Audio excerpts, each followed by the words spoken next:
Hi guys, nandito na naman ang Pretty Mom ng Spain. To this video, gagawa po ako ngayon ng blueberry cheesecake. Tara guys!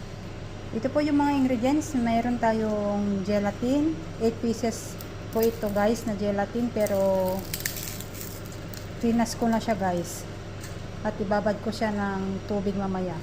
At meron din tayong Philadelphia, blueberry, at saka yung digestive biscuit na ano ko na rin siya guys. Na-crush ko na rin siya guys.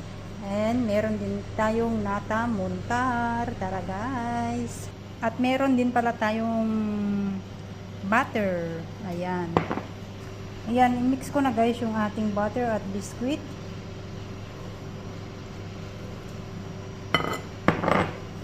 Mix lang din natin siyang well combine.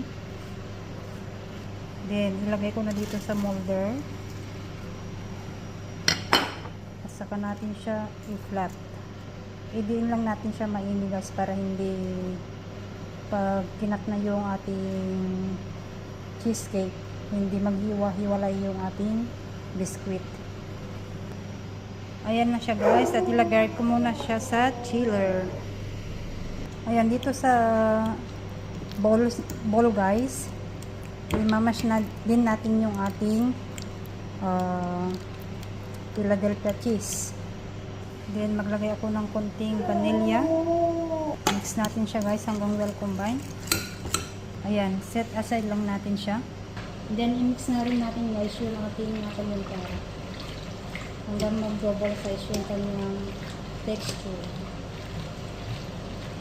Then ilagay ko na rin guys yung ating gelatin. Mix lang natin siya guys hanggang well combine din. Natin yung ating Philadelphia cheese at saka yung ating nakamuntara.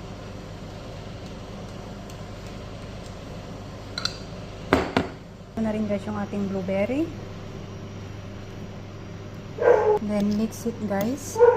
Then ibuhos na natin guys yung ating mixture dito. Ayan.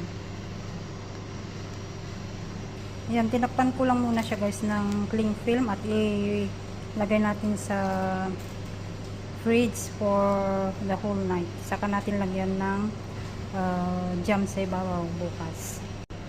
Ayan guys, tumigas na yung ating blueberry cheesecake.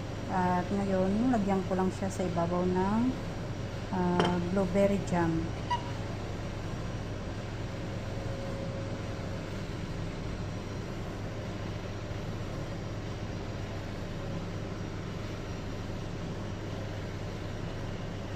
Then, i-spread ko lang siya.